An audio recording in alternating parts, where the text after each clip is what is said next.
Salam əziz izləyicilər, xoş gördük hər birinizi. Bu dərsdə sizə sözün fonetik xüsusiyyətləri bölməsini 2025 dim testindən izah etmək istəyirəm. İlk testimizə baxırıq ki, yazıb ki, sözlərdən birində səslərin sayı hərflərin sayından çoxdur. Səslərin sayı hərflərin sayından çoxdur. Bax, diqqətli olaq burada. Həyat sözündə ümumiyyətlə səs və hərf sayı eynidir. Dostluq sözündə sıtı samitlər olan yerlərdə t düşür, dos, duq deyilən tələffüz yanır. Burada səslərin sayı hərflərin sayından az oldu. Müəllim sözündə ümumiyyətlə olduğu kimi qalır, bizə aid deyil. Sərbəst sözü ilkin tələffüzdə heç bir şey düşmür. Buna görə də belə deyək ki, cavab burada ailə sözü olur. Ailə sözündə tələffüz olaraq olur ailə deyilən bir tələffüz gəlir bizə burada. Ailə. Və burada artıq biz görürük ki, səslərin sayı hərflərin sayından artıqdır. Birinci testdə cavabımız olacaq C variantı. İkinci testdə deyir ki, sözlərdən hansında hərflərin sayı səslərin sayından bir vahid azdır. Yəni ki, yenə də bayaqki məsələmiz istəyir ki, səslər biraz artsınlar. Və burada biz görürük ki, qayalıq sözündə qayalıq deyə tələffüz olunur, bərabərdir. Bir dənə səs dəyişimi var, amma düşün və artım yoxdur. Dalğı olduğu kimi qalır, memar olduğu kimi qalır, müalicə olduğu kimi qalır. Elmsiz kimi sözlərdə isə burada i girir. Elmsiz deyə tələffüz olunur və səslərin sayı bir vahid artıq olur. İkinci testdə cavab olacaq D variantı. 3-də deyir ki, sözlərdən birində səslərin sayı hərflərin sayından çoxdur. Səslərin sayı hərflərin sayından çoxdur. Yenə də bayaqki kimi burada necə ki D-də elmsiz vardı. Burada da D variantında hökümlü sözü vardı. Höküm, nəbiz, qəsir, üzür, üzüv bu tipli sözlərdə biz yenə də görürük ki, burada araya nə girir? Ü girir. Hökümlü deyən bir tələffüz yaranır bizim əlimizdə. Olacaq hökümlü deyilən bir tələffüz yaranacaq əlimizdə. Hökümlü deyilən bir tələffüz yarandıqda artıq biz görə bilərik ki, bir dənə səs artıqdır. Cavab D variantı. Sözlərdən birində səslərin sayı hərflərin sayından çoxdur. Yenə də demək istəyir burada. Səslərin sayı hərflərin sayından çoxdur.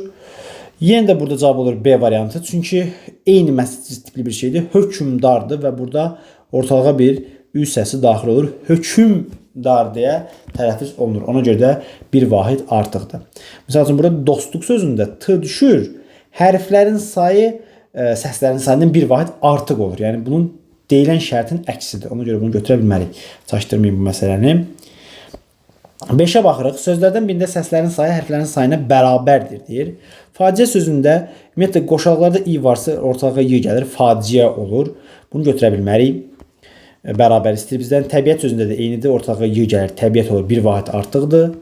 Ədəbiyyat sözündə qoşa y-dən biri düşür, bir vahid əskidir. Bədii sözündə qoşa i-dən biri düşür, digəri uzanır, nəysə biri düşür deyə bir vahid əskidir.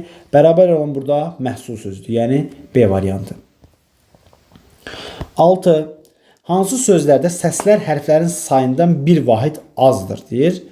Səslər az olsun artıq bu dəfə istəyir. Üstə sözündə yenə də burada bu dediyim kimi sıtı, fıtı, xıtı, şıtı kimi samit qoşaqları olan sözlərdə t düşə bilir. Ona görə üstə deyə tələffüz olunur və biri götürür ona görə də burada. Qələbə sözündə heç bir dəyişiklik yoxdur. Vətən sözündə heç bir dəyişiklik yoxdur. Təbrik sözündə heç bir dəyişiklik yoxdur. Ən azından 2, 3, 4 olan variantları da ata bilərsiniz. Turistlər sözündə yenə sıtı vardı. Burada t düşür, l deyə çevrilir. Turistlər deyə tələffüz gəlir əlimizə və bir vahid azalma vardı. 5-i də götürməliyik. Biz buna görə də 1, 5. Avtomatik yəqin cavabımız A variantı olacaq. Dostluq sözündə də eyni prosesi görürük. T vardı burada. T düşür. Dostluq deyilən bir tələffüz yaranır. Sərbəstlik sözündə də sərbəst yenə sıtı vardı. T düşür, l deyə çevrilir. Q da i-hə çevrilir. Sərbəstlik deyilən bir tələffüz yaranır. Buna görə də 1, 5, 8 və 9 cavab olur cavabımız. Yəni ki, ümumiyyətlə qaydanı yadda saxlayırsınız ki, sıtı, fıtı, xıtı və şıtı samit qoşalqları olduqda bunların üzərinə samitlə başlayan söz deyə şəkilçi gələrsə t samiti düşür. 7-yə baxırıq. Adiləşmək deyilən sözünün fonetik xüsusiyyətlərlə bağlı səhvi müəyyən edin deyir bizdə. Burada ümumiyyətlə belə bir adiləşmə, yəni burada dəyişən söz. Ç gedir ya tərəf zamanı yerinə ilk gəlir. Vurğu sözünün sonuncu ecasındadır. Doğru fikirdir. Biz yanlış axtarırıq. Bu doğru fikirdir. Ahəng qanuna tabedir, düzdür. Səhvdir daha doğrusu, üzr istəyirəm. Elə cavab 7-də burada. Daha doğrusu üzr istəyirəm. Ahəng qanuna tabe deyil deyir burada. Tabe deyil, bəli, tabe deyil həqiqətən də A burada qalındır. Düz deyir. 2 sait uzun tələffüz olunur. Adiləşmək. Burada adiləşmək sözündə İlk sait uzun tələffüz olunur daha doğrusu. Düz istəməyən də onu da yanlış oxudum. Bu da ki doğru fikirdir. İlk sait adiləşmək sözündə adiləşmək adı uzun tələffüz olma vardı. Tərkibində c cingiltili samitinin çar qarşılığı vardı. C-nin qarşılığı k-dır. Bu da tələffüz zamanı i-yə çevrildi. Bizim tələffüzümüzdə k samitindən istifadə olunmuyub. K samitindən istifadə olunmuyub. Yəni x-i hissəsi vardı. Bunun da qarşılığı yoxdur burada. Cavab olacaq D variantı. Sonra 8-ə baxırıq. Deyir ki, bənövşə sözünün fonetik xüsusiyyətlərlə bağlı səhv fikir müəyyən edin. Əvvəllər ov övdə dəyişiklik olsa da yeni qayda ilə tərkibində ov, öv, on olan hissələrdə heç bir dəyişiklik baş vermir. Ona görə də bənövşə sözü ilə bənövşə olaraq da qalacaq. Tərkibdə dodaqlanan sait yoxdur. Yanlış deyir. Burada ö vardı burada. Ö'nün istifadə olunduğunu biz görə bilərik. Buna görə də dodaqlanan sait yoxdur fikri yanlışdır. 8-də cavabımız elə olacaq A variantı. 9-a baxırıq. Şərqşünas. Şərq sözü ümumiyyətlə şərq deyə tələffüz olunur. Yəni tələffüz zamanı bu q, k ilə tələffüz olunur. Bu q'nın yerinə tələffüz zamanı k gələcək. Başqa bir dəyişiklik yoxdur. Üçhecalı sözdür. 3 dənə sait olduğu üçün doğru fikirdir. Sözdə q samitinin çar qarşılığı k-dır. Sözdəki q samitinin. Ümumiyyətlə sözdə q samiti yoxdur.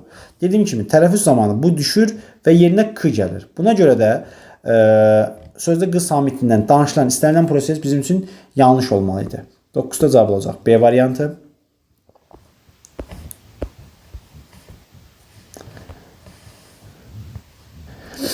Onuncu testimizdə Füzuliyanə sözündə fonetik xüsusiyyətlərlə bağlı səhv fikir müəyyən edin. Bir qaydanda yada salaq ki, bir sözdə anə və namə hissələri olarsa, onların tərkibində uzanma olur. Namə və anədə uzanma ola bilir burada. Füzulidə də burada bir uzanma vardır. Ahəng qanunu gözlənilmir. Fikri doğru fikirdir. Çünki həm qalın həm incə saitlər vardır. 5 hecalı sözdür. 1, 2, 3, 4, 5 dənə sait vardır. Deməli, düzgün fikirdir. Yazılışı ilə və deyilişi fərqlənmir. Bəli, uzanma fərq sayılmır. Fərq düşüm, artım və dəyişim sayılır. Buna görə də fərqlənmir deməsi yanlışdır.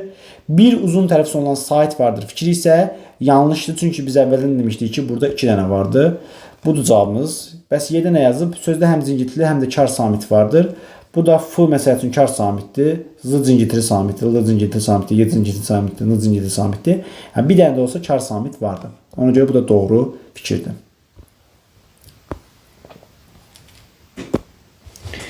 11-ci testdə deyir ki, məzuniyyət sözünün fonetik xüsusiyyətlərlə bağlı səhv fikir müəyyən edin. Tərkibində 2 qoşa y olduğuna görə bu y tələffüz zamanı 1 düşməlidir. Məzuniyyət deyə tələffüz olacaq. Söz cingiltili samitlə başlayıb kar samitlə bitir. M cingiltili samitdir, t kar samitdir. Bu doğru fikirdir. Saitlərdən biri uzun tələffüz olunur. Məzuniyyət, ədə uzun tələffüz olma vardı. Doğrudur. Burada uzun tələffüz olma vardı. Sözdə hərf və səslərin sayı bərabər deyil, düzdür, y-nin biri düşüb. Sözdə 4 samitin qarşılığı vardır. 4 samitin qarşılığı. M-nin qarşılığı yoxdur. Z-ın qarşılığı s-dır. Y-nin qarşılığı x-dir, ih-dir, t-nin qarşılığı d-dır. Bu yanlışdır artıq. Çünki y-nin biri düşdüyü üçün bizdə 3 samitin qarşılığı vardı. Yəni 4 dənə deyil. Ona görə də cavabımız olacaq D variantı. Bizdən səhv fikir istəyirdi. 12-də zəhmli sözünün fonetik xüsusiyyətlərlə bağlı səhv fikir müəyyən edin. Bayaqlarda bu belə deyək, yəni ki, qoşa samitlə bitən tək hecalı sözlərdə i gəldiyindən danışırdıq. Burada tələffüz zamanı zəhimli deyə tələffüz yaranır.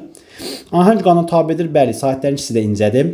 Həm açıq, həm qapalı sait vardır. 2 dənə i olur burada tələffüz zamanı, bir dənə də ə olur. Yəni ancaq həm açıq, həm qapalı sait vardır. 3 hecanın tərkibində incə sait vardır. Bu yanlışdır artıq. Çünki bizdə bəli 3 dənə sait səs var. 3 dənə sait səs. Amma əgər hecadan, ahəng qanunundan və vurğudan danışırsa, biz yazılışa baxırıq. Yazılışda da bizdə 2 heca olur əlimizdə. Çünki yazılış zamanı 2 saitimiz var əlimizdə. Buna görə də hər 3 hecadan danışması yanlışdır. 12-ci testdə cavabımız olacaq C variantı.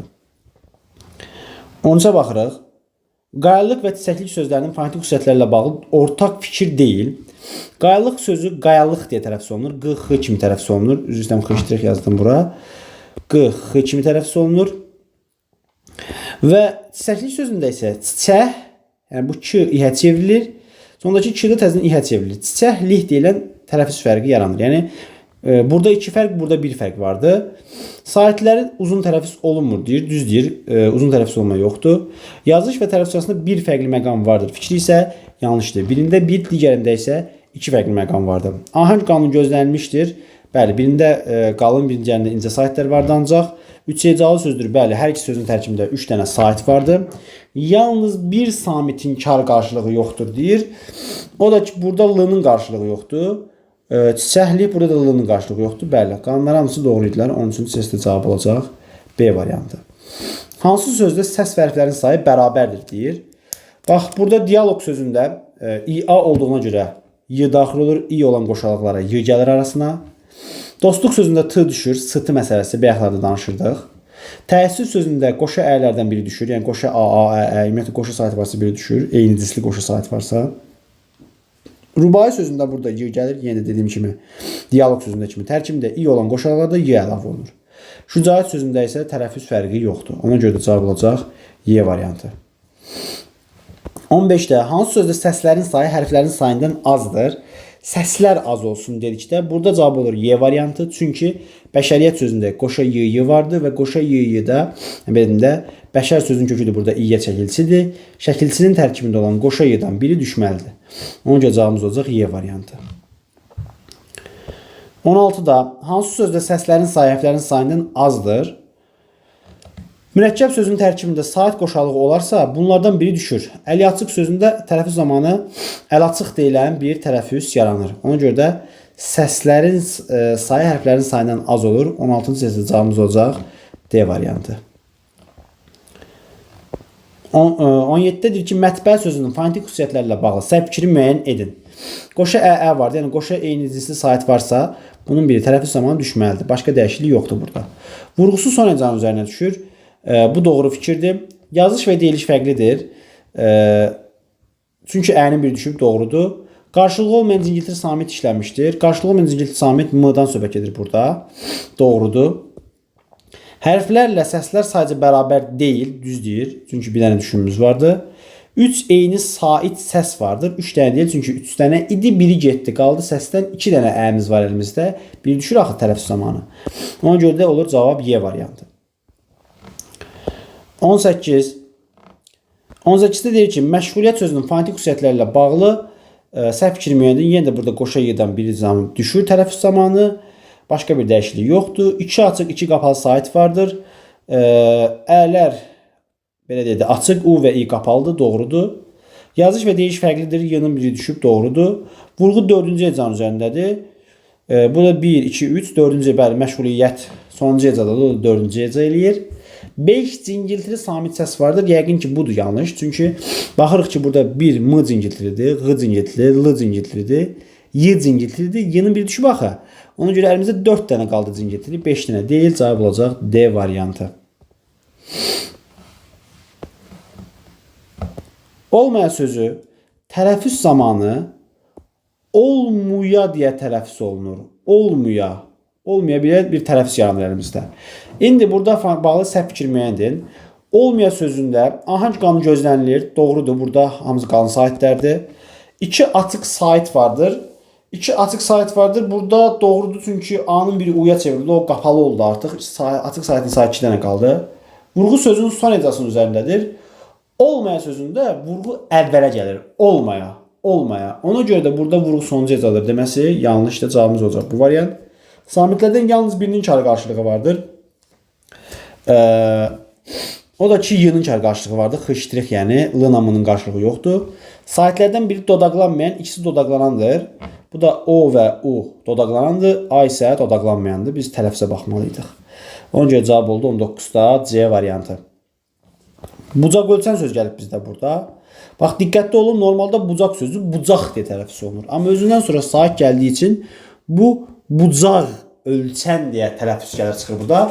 Bucaq ölçən sözünün fonetik xüsusiyyətlərlə bağlı səhv fikri müəyyən edin deyir. Kar cingiltili samit cütlüyü işlənmişdir deyir burada. B-nın qarşılığı P yoxdur, C-nın qarşılığı Ç vardır. Bəli. Burada kar və cingiltili samit cütlüyü özünü göstərir. Bax, kar cingiltili samit cütlüyü dedikdə onların yanaşı gəlməsi vacib deyil. Sözün içərisində D-T, B-P, G-K, G-K kimi yəni qarşılıqlar istifadə olunursa, Z-S, C-Ç-də yəni kar cingiltili cütlüyü varsa biz artıq onun cütlüyü işlənmişdir kimi qəbul eləyirik. Cingiltili samitlə başlayıb cingiltili samitlə də bitir. Bu cingiltili samitdir, N da cingiltili samitdir, doğrudur. Həm açıq, həm qapalı sait vardır. U qapalı sahitdir, tutaq ki, A açıq sahitdir, doğru fikirdir. Q samiti K samitinin cingiltili qarşılığıdır. Sözdə Q samiti yoxdur. Dediyimiz kimi tələffüz zamanı bu Q-ya keçdiyi üçün Q samitindən istifadə olunmuyor. Ondan danışılması yanlışdır. 20-də cavab olacaq D variantı.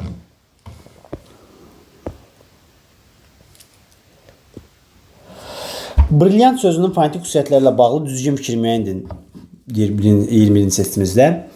Brilliant sözü necə yazılırsa elə də tələffüz olunur. Yəni tələffüzündə brilliant falan olmur. Yəni necə varsa elə də qalacaq tələffüz zamanı. Ahəng qanunu gözlənilir fikri doğrudur, yanlışdır. Çünki həm incə, həm qalın sahit vardı. Bu yanlışdır. Bütün samitlər cingiltilidir. T vardı. Bu da kar samitdir. Bu da yanlışdır. Üçhecalı sözdür. Yanlışdır. Çünki 2 dənə sahit vardı. Deyiliş və yazılış fərqlənmir. Doğru fikirdir. Çünki dediyim kimi bunun deyiliş və yazılışında heç bir fərq yoxdur. Vurğu ilk hecadır, amma brilliant, brilliant, brilliant, yant hecasının üzərinə düşür. Ona görə də cavab olur D variantı. 22-də üzürlü sözü vardı. Bununla bağlı bir neçə dəfə dedim ki, bu tipli sözlərdə tələffüz zamanı ortalığa ü gəlir. Tələffüz zamanı olacaq. Ü, zür, lu da dəyişir burada. R-yə keçir. Üzürlü deyilən bir tələffüz yaranır. Üzürlü. 3 sait 2 heca vardır. Bəli, tələffüz zamanı 3 sait vardı, amma hecaya yazılışda baxdığımıza görə 2 heca vardı. Bu doğru fikirdir. Hərf və səslərin sayı bərabər deyil. Doğru fikirdir. Bir dənə ü artıq gəlib. Ahəng qanunu gözlənilib. Doğrudur. İncə saitlərdə hər biri. R və L samitlərinin kar qarşılığı yoxdur. Burada L samiti yoxdur artıq. Tələffüz zamanı gördük ki, qoşa R-ya çevrildi. Üzürlü deyilən tələffüz yarandı. Ona görə də cavab burada olacaq D variantı. D variantı. 22-ci sesli cavabımız olacaq D variantı. 23. Meeting sözü meeting kimi tələffüz olunur. Q nəyə keçir? Q kimi tələffüz olunur. Meeting. Şəfəq, ittifaq, prolog, epilog, monolog bu kimi sözlər Q-ya çevrilir. Elə cavab da B variantıdır burada. Çünki Q-nın danışılığı burada. M-N, Q cingiltili samitlərdir. Q deyilən samit bizim əlimizdə yoxdur. Bundan danışılması yanlışdır. Ona görə cavab olacaq B variantı. 24. Munis sözünün fonetik xüsusiyyətləri ilə bağlı səhv fikri müəyyən edin. Munis sözü birinci sait uzun tələffüz olunur. Munis bu doğru fikirdir. İki hecalı sözdür. Doğru fikirdir. Ahəng qanunu gözlənilmir. Doğru fikirdir. İki samit səsin qarşılığı yoxdur. M-nın qarşılığı yoxdur. Doğru fikirdir. Sözün yazılışı ilə deyilişi fərqlənir, amma fərqliliyi yoxdur burada. Yəni yazılış və deyiliş eynidir. Ona görə də 24-cü sesdə cavabımız olacaq Y variantı. 25. Küskünlük sözü tələffüz olaraq olur. Küs, bu Q dəyişir C-ya, L keçir N-ya, Q da keçir İ-hə. Olur küs, günlük deyilən bir tələffüz yaranır əlimizdə. Səhvi fikir istəyir bizdən. Kar qarşılığı olmayan samitlər işlənmişdir. Yəni ki, burada da biz görürük ki, 2 dənə M vardı. Bu deməli doğru fikirdir. 3 kar, 3 cingiltili samit vardı. Bax, burada Q kardır. S-da kardır. G cingiltilidir, N cingiltilidir, N cingiltilidir, İ-də kardır. Həqiqətən də 3 dənə kar, 3 dənə cingiltili vardı. Doğru fikirdir. Sözdə samit cütlüyü yoxdur. Sözdə samit cütlüyü amma var idi. Biz gördük ki, N-nı samit cütlüyü özünü göstərir bu testdə. N-nın samit cütlüyü vardı. Ona görə də 25-ci testdə cavabımız olacaq C variantı.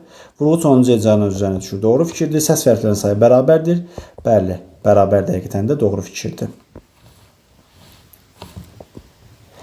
Təşəbbüs sözünün fonetik xüsusiyyətləri ilə bağlı doğru fikri müəyyən edin. Təşəbbüs sözündə heç bir dəyişiklik baş vermir. Necə varsa elə də qalır. B-B-də heç bir dəyişiklik yoxdur ümumiyyətlə. Tələffüzü doğru verilib. Vurğu ikinci hecadadır. Təşəbbüs, təşəbbüs, təşəbbüs. Təşəbbüs sözündə vurğu üçüncü hecanın üzərinə düşür. Yanlışdır. Ümumiyyətlə bizdən doğrunu istəyirdi deyə cavabımız olur elə A variantı. A variantı doğru fikirdir. 4 kar 1 cingiltili samit işlənmişdir. Doğru deyir. Cingiltili samit burada. Daha doğrusu yanlış deyir. Burada bax T kardır, Ş kardır, S kardır. B-B'lar cingiltilidir. Ona görə doğru gəlmir burada. 4 dənə kar deyil, 3 dənə kar var. Bu da yanlışdır. Qoşa samitlərdən biri P-yə çevrilir. Dediyim kimi fərq yoxdur. Kar cingiltili samit cütlü işlənmişdir. Bu da yoxdur. T-nın qarşılığı D-dir, yoxdur. Ş-nın qarşılığı J-dir, yoxdur. B-nın qarşılığı P-dir, yoxdur. S-nın qarşılığı Z-dir, o da yoxdur. Ona görə də 26-cı testdə cavabımız olacaq A. Ədalətlə sözü vardı bizim əlimizdə. Ədalətlə sözü tələffüz olaraq ədalətlə deyə bir tələffüz yaranır bizim əlimizdə. Ədalətlə. Ahəng qanunu pozulub doğru fikirdir. Sözdə hərf və səslərin sayı bərabərdir, yanlış fikirdir. Çünki lalə tələffüz zamanı nana keçdi. Nan kimi tələffüz olunduğunda bir dənə artıq səs burada özünü göstərdi. Bərabərdir deməsi yanlışdır. 28. Demokratiya sözünün fonetik xüsusiyyətlərlə bağlı səhv fikri müəyyən edin. Demokratiya sözü tələffüz zamanı demokratiya deyə tələffüz olunur. Demokratiya. Bu zaman bizim əlimizdə yaranır 4 zingiltili 2 kar samit vardır deyir. Bax, d zingiltilidir, m zingiltilidir. Bu k kardır, r zingiltilidir, t kardır, y zingiltilidir. Deməli, zingiltilinin sayı oldu bizdə 4 dənə, karın sayı oldu 2 dənə. 2 dənə kar vardı. Bu doğru fikir oldu. Həm açıq, həm qapalı sahitlər vardır. Qapalı sahitli yerdə qalanları açıqdır, doğru fikirdir. Dodaqlanan sahit yoxdur, düz deyir. Çünki demokratiya oldu. O aya çevrilir. Burada tələffüz zamanı o aya çevrildiyi üçün burada dodaqlanan sahit qalmadı əlimizdə. Deyiliş və yazılış fərqlənmir, artıq yanlışdır. Onun aya keçməsi prosesi vardı burada. Buna görə də cavab olacaq D variantı. İttihamnamə sözünün fonetik xüsusiyyətlərlə bağlı səhv fikir müəyyən edin. İttihamnamə sözü ittihamnamə kimi tələffüz olunur. Yəni t-nın ikincisi d ilə əvəz olunacaq. Namədə də bir dənə uzanma vardı burada. Yazı və tələffüz fərqlənmir deməsi yanlışdır. Çünki qoşa t-t, qoşa p-p, qoşa ç-ç, bir də qoşa q-qda dəyişiklik baş verir. Tələffüz fərqlənmir deməsi yanlışdır. 29-cu testdə cavab olacaq A variantı. Növbəti testə keçərək 30. Təvəllüd sözünün fonetik xüsusiyyətləri ilə bağlı düzgün fikir müəyyən edin. Təvəllüd sözündə bir dənə dəyişiklik məqamı təvəllüd deyilən bir tələffüz yaranır. A'da yazılır ki, v, d zingiltili samitlərdir. Yanlışdır. Çünki sözdə belə deyildi. D samiti yoxdur əlimizdə. Bu yanlışdır. Təvəllüd oldu axı. D getdi. 3 samitin qarşılığı yoxdur deyir. Burada 3 samitin kar qarşılığı yoxdur. Burada amma 2 dənədir. Yəni l-ların qarşılığı yoxdur.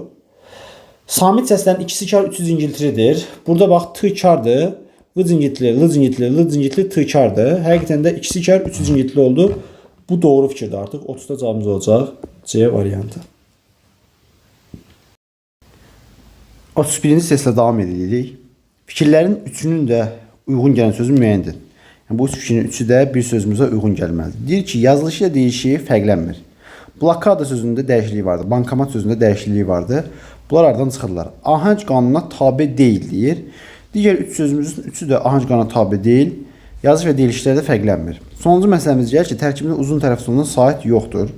Bəhanə sözündə burada A-da uzanma vardı. Dayə sözündə də A-da uzanma vardı. Buna görə gedir. Amma dizayner sözündə uzanma yoxdur. Ahəng qanununa tabe deyil. Yazış və deyilişdə fərqlənmir. Ona görə 31-ci testdə cavabımız olacaq D variantı. 32-ci testdə davam edirik. Morfologiya yazılır. Tələffüz olaraq bu söz morfologiya deyə oxunur. Morfologiya, yəni ki, bu o-aya keçir, bu o-aya keçir. Digəri qalır. Morfologiya deyə qalır. 3 zingiltili samitin qarşılığı yoxdur. Bax, burada m-nın qarşılığı yoxdur, r-nın qarşılığı yoxdur, l-nın qarşılığı yoxdur. Bəli, həqiqətən də 3 dənənin qarşılığı yoxdur. Ona görə A variantı doğru fikirdir. Biz səhv axtarırıq burada. Yəni, fikir doğrudur, cavabımız demirəm, amma fikir doğru fikirdir. Hərflərin və səslərin sayı bərabərdir, bəli. Hərf və səs dəyişimi vardır, amma artım və ya düşüm yoxdur. Doğru fikirdir. Ahəng qanunu pozulmuşdur. Həm incə, həm qalın sayt vardır. Doğru fikirdir. Vurğusu ikinci hecan üzərindədir. Morfologiya. Bax, burada iya vardır. Vurğu da iyadan əvvələ gəlir. Əksərən demişdik. Burada vurğu onun üzərinə düşür. Həm də onun ayət çevrilmədiyini görə bilərik. Ona görə 32-ci testdə cavabımız olacaq D variantı. Həcmli sözünün fonetik xüsusiyyətləri ilə bağlı doğru fikirdir. Həcmli sözün tələffüz zamanı C və M arasında i saiti daxil olur. Ona görə də burada A variantında yazılıb ki, bir açıq, bir qapalı sait vardır. Qapalı saitin sayı 2 dənədir. Tələffüz zamanı artmışdır. Çünki 2 dənə əlimizdə i vardı burada. 2 dənə i oldu. Ona görə A variantı düzgün cavab deyil. Digər variantlara baxın. Bir kar, 2 zingiltili samit yanlış işlənmişdir.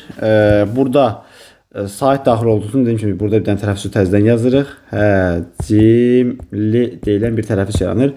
Burada yanlış işlənən samit ümumiyyətlə m ilə l-dır. Amma kar samit bunların yanından uzaqlaşdı da belə deyək. Yəni ki, ümumiyyətlə belə də baxsaq, həcm i olmasaydı belə c da, m da, l da cingiltili samit olardı. Ona görə ümumiyyətlə B variantı yanlış fikirdir. Bizdən doğru fikir istəyir. Yazılış və deyiliş fərqlənmir deyir, amma i saiti daxil olmuşdu. Fərqlənir. Bu da yanlış fikirdir. 3 samit yanaşı işləndiyi üçün vurğu ilk hecanın üzərinə keçmişdir. Ümumiyyətlə 3 samit yanaşı işlənməyib. Bayaqla dedik. Ortalığa i saiti daxil olduğu üçün bu da yanlış fikirdir. 2 hecalı sözdür. Bəli. Yazılışa baxırıq deyə hecanı axtaran zaman bu zamanda biz görürük ki, burada 2 dənə sait istifadə olunub. Ona görə də cavab olacaq Y variantı. Növbət testini davam edirik. 34-cü testdə deyir ki, mənfəət sözünün fonetik xüsusiyyətlərlə bağlı düzgün fikirləri seçin. Mənfəət sözü tərəfi zamanı bir əsini salır, başqa bir dəyişiklik yoxdur. Hərf və səslər sadəcə bərabər deyil, doğru deyir. Çünki dediyim kimi ə səsi düşdü. Vurğu 3-cü hecəyə düşür. Mənfəət, mənfəət, mənfəət, mənfəət. Sonuncu hecənin üzərində düşür. Bu da doğru fikirdir. Sonuncu hecə, 3-cü hecəyə düşür. Doğru fikirdir. 2 açıq dodaqlanmayan incə saat işlənmişdir. Burada ə saiti açıq saitdir, dodaqlanmayan saiti incə saitdir. Doğru fikirdir. Amma 2 dənə olması da elə doğru fikirdir. Çünki bir dənəsi düşmüşdür. Bu da doğru fikirdir. Bizdən nə istəyir? Düzgünlər istəyirsə cavab elə 1, 2, 3, yəni ki B variantı olacaq. 2 hecalıdır, yanlışdır. Heca zamanı yazılışa baxırıq və 3 heca olur. Qarşılığı olmayan 3 samit vardır. Burada cəmi 2 dənə M və N samitlərinin qarşılığı yoxdur. Ona görə bu iki fikir yanlış fikir idi. Cavab olur B variantı. 35-ci testdən davam edirik. Bax, burada tələffüz olur. Bəstələyir sözüdür. Bəstəliyir kimi bir tələffüz vardı bizim əlimizdə. Bəstəliyir.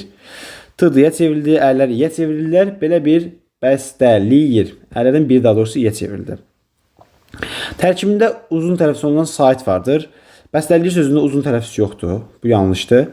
Bir qapalı 3 açıq incə sait işlənmişdir. Deməli, bir qapalı deyil, qapalının sayı artdı. Ona görə də bu yanlış fikirdir. Bu da yanlış fikirdir. 1, 2 yanlışdır. Geliş və yazılış arasında 2 fərq vardır. T-dıya çevrildi, ə də iyə çevrildi. Bu doğru fikirdir. 4 hecalıdır, ahanc qana tabidir. 1, 2, 3, 4 dənə sait vardır və hamısı da incə saitdir. Bu da doğru fikirdir. Deməli, 3, 4 doğru fikir gəlir. Elə 35-də cavabımız olacaq A variantı. 5-də 4 cingiltili bir kar samit işləmişdir deyir. Cingiltilinin sayı burada artır da. Yəqin ki, elə ona görə say düzgün gəlməyəcək. Bax, burada B cingiltilidir. S kardır. D cingiltilidir. L cingiltilidir. Y cingiltilidir. R cingiltilidir. Cingiltilinin sayı 1, 2, 3, 4, 5 dənə oldu. Burada 4 dənə yazmışdı. Ona görə də bu xanada yanlış xana idi.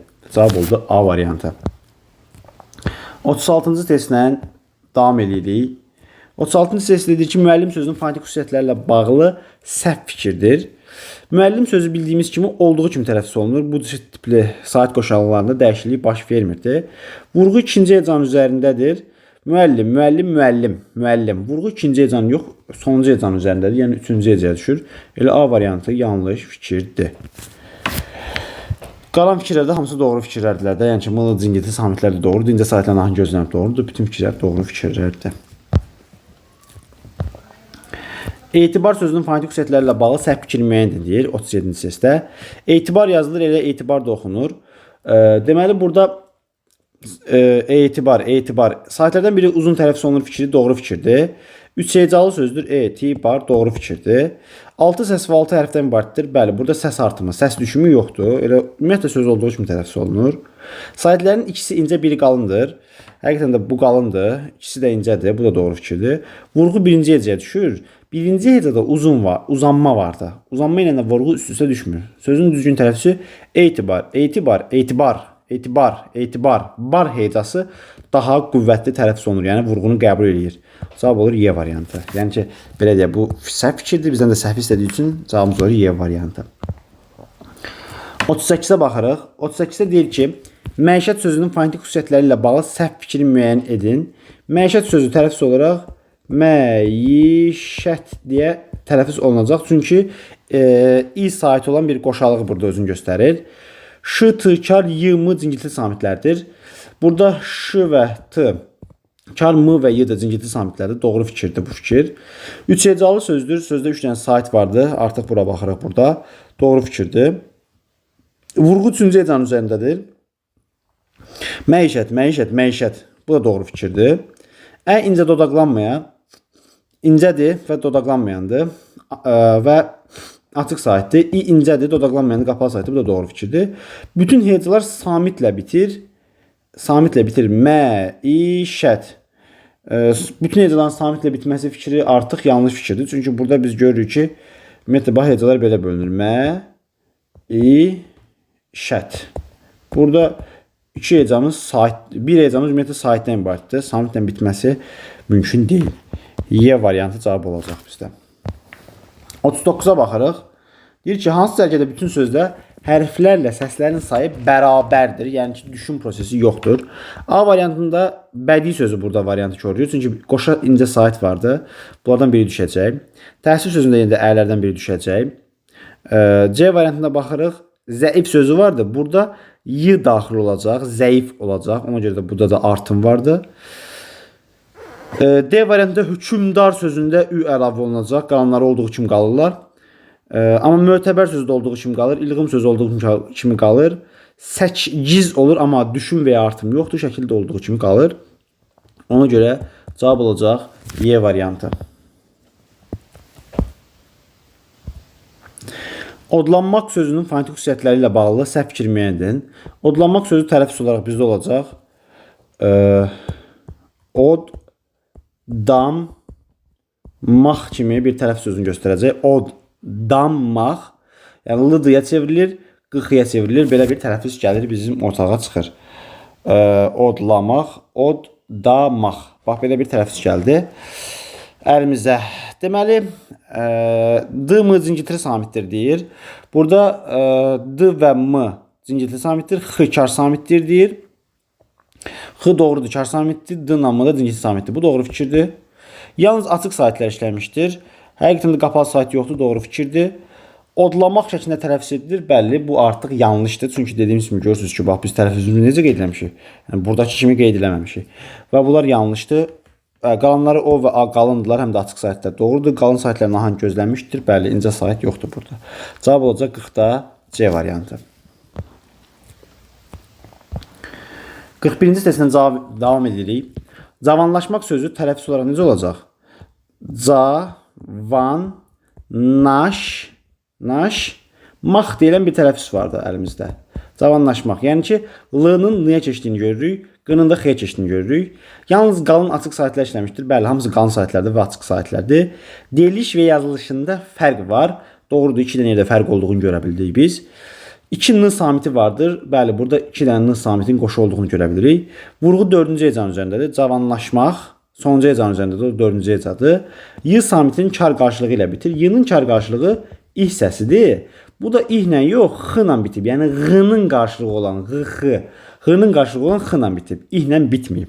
Ona görə də 41-ci testimiz yanlışdır. 41-ci testimizdə Y variantı yanlışdır. Cavabımız olur Y. 42-də sədirlik sözü vardı. Sədirlik sözü tələffüz olaraq olur. Sədir, yəni bir dənə i gəldi. L-rıya çevrildi. Ki-daki i səsi ilə əvəz olundu. Sədirlik deyilən bir tələffüz yarandı. 2 kar 3 cingiltili samit işləmişdir. Burada s kardır. D cingiltilidir, r cingiltilidir, r cingiltilidir, i kardır. 2 dənə karımız vardı, 3 dənə də cingiltilimiz vardı. Bu doğru fikirdir. Həqiqətən də 1 incə açıq, 2 incə qapalı sait işləmişdir. 1 incə açıq, incədirlər və 1 incə açıqdır, bəli. 2 dənə də incə qapalıdır. Doğru fikirdir. 2 hecalıdır, 3 sait səs işləmişdir. Həqiqətən də yazılışda 2 hecadır. Səs olaraq baxdıqda 3 dənə səsimiz vardı. Yəni bura artıq transkripsiyaya baxdıqda. Samitlərin ikisinin yazılışında fərqli tələffüz edilir. Samitlərdən ikisi. Bəli, doğrudur. Bir l fərqli tələffüz olundu, bir də 2 fərqli tələffüz olundu. Bu da doğru fikirdir. 2 müxtəlif cingiltili samitin kar qarşılığı yoxdur. 2 müxtəlif cingiltili samitin müxtəlif sözünə görə korlanır burada. Çünki biz gördük ki, tələffüz zamanı l-rıya çevrildi və eyni r samitlərin qarşılığı yoxdur. Müxtəlif sözü burada artıq bizim Y variantımızı yanlışa çıxarır. 42-ci səs cavabımız olacaq Y variantı. Keçirik 43-cü testimizin izahına. 43-cü testdə tərəfkeşlik söz gəlir. Tərəfkeş dih deyilən bir tələffüz gələcək burada. Tərəfkeş dih. Belə bir tələffüz yaranır burada. İndi transkripsiyanın axırını bitirəmədim. Tərəfkeş dil. Sonra i ilə bitir. Fonetik xüsusiyyətlərlə bağlı səhv fikir istəyir bizdən. Yazılış və deyiliş fərqlidir, doğrudur. L d-yə çevrildi, k da i-yə çevrildi. 2 dənə fərq vardı. L səsinin kar qarşılığı yoxdur. Bax, burada L səsindən danışılan, istənilən məsələ yanlışdır. Çünki transkripsiyada L deyilən bir səs əlimizdə yoxdur. Ona görə də bu cavabımız olur B variantı. Halbuki sözdə olmayan bir səsin doğru və ya yanlış olmağı barədə fikir bildirənmərik biz burada. O artıq səhvdir. 44. Zərgərlik sözü vardır. Zərgərlik sözü tərəfsiz olaraq necə olacaq?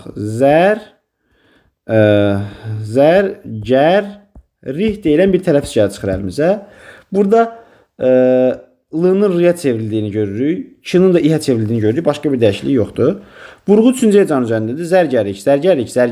Zərgərik. Vurğu 3-cü hecan üzərindədir. Doğru fikirdir burada. Yazılış və deyiliş fərqlənir, doğrudur. 2 yerdə fərqlilik vardır. Doğru fikirdir. İncə açıq, açıq incədir. Həqiqətən də həm açıqdır, həm incədir. İ qapalıdır, incədir. Doğru fikirdir.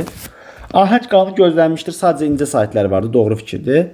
Y variantına baxdıqda görürük burada yenə də bizdən L samitindən danışır. Əlimizdə L samiti olmadığına görə bundan danışıldığı variant yanlış fikir olaraq götürüləcək. 44-cü testdə cavabımız olacaq Y variantı. Keçirik 45-ci testdə. 45-də bizdə deyir ki, tərəffüzü istəyir. Göstərmək sözünün tərəffüzü olur. Göstərmək deyilən bir tərəffüz gəlir çıxır əlimizə. Göstərmə. Deməli, t-nın d-yə çevrildiyini gördük biz. Sondakı k-nın da i-yə çevrildiyini gördük biz. Cingilti samitlə başlayıb kar samitlə bitir. Doğru fikirdir. Çünki g cingilti samitdir. I də kar samitdir. A variantı doğru fikir. Ahəng qanuna tabedir. Həqiqətən də incə saitlər vardır. Doğrudur. 4 cingiltili samit işləmişdir. G cingiltili samitdir. D cingiltili samitdir. R cingiltili samitdir. M cingiltili samitdir.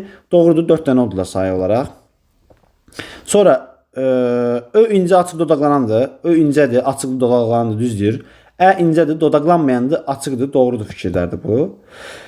Bax, burada təzədən k kar samitdir. Yenə də eyni problemdir. K samiti ümumiyyətlə sözdə yoxdur. Yenə dediyim kimi, bu yazılışda qaldı. Biz nəyə baxırıq? Tərəffüzə baxırıq. Tərəffüzdə k deyilən samit yoxdur əlimizdə. Ona görə onunla bağlı danışılan məsələ yanlış olur. 45-ci testdə cavabımız olacaq Y variantı. Ofsunlamaq sözü tərəffüz olaraq olacaq.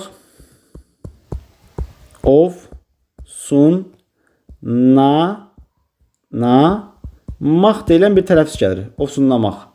Ofsunlamaq sözündə biz görürük ki, yəni ki, L niyə çevrildi? Burada M deyilə, bu N-dır. Biraz fərqli düşdü. Q da ki, X-yə çevrildi. Ofsunlamaq. Ahəng qanuna tabedir. Doğrudur. Hamısı qalın saitlərdir. Ofsunlamaq deyilən tərəffüz olunur. Doğru fikirdir. Samitlərdən yalnız ikisi kardır. İkisi kardır deyəndə burada S kar samitdir burada. X da kar samitdir. Bəli, həqiqətən də ikisi kar imiş. Qalanlar cingiltilidir. Samitlərdən heç biri uzun tərəffüz edilmir. Saitlərin daha doğrusu. O da doğru fikirdir. Yenə də eyni məsələ L-nın samitindən danışır. Bizim əlimizdə L samiti yoxdur. L N-la əvəz olundu və onunla bağlı danışılan məsələ yanlışdır. 46-cı testdə Y variantı səhv fikirdir. 47-ci testimizə baxırıq. 47-ci testimizdə görürük ki, dərdləşmək sözünü verib. Burada sözümüzdə dərdləşmək deyilən bir tərəffüz yaranır əlimizdə. Dərdləşmək. Və biz burada görürük ki, D-nın T-yə çevrildiyini gördük. L-nın D-yə çevrildiyini gördük. K-nın da I-yə çevrildiyini biz gördük. Vurğu 3-cü hecan üzərindədir. Dərdləşmək. Sonuncu hecadadır. O da ki, 3-cü heca edir. Doğru fikirdir. Kar samitlə bitir, I samiti ilə bitir. Bu da kar samiti. Doğru fikirdir. Tərəffüzdə 3 fərqli məqam var. Bəli, D-nın T-yə çevrilməsi, L-nın D-yə çevrilməsi, K-nın I-yə çevrilməsi. Doğru fikirdir. Kar cingilti samit üstlüyü yoxdur deyir. Bu yoxdur deməsi səhv fikirdir. Çünki bu sözdə D-T cingiltili kar qarşılığından istifadə olunub. Ona görə də 47-ci testdə cavabımız olacaq D variantı. 48-dən davam edirik. Monografiya sözü tərəffüz olaraq olacaq bizdə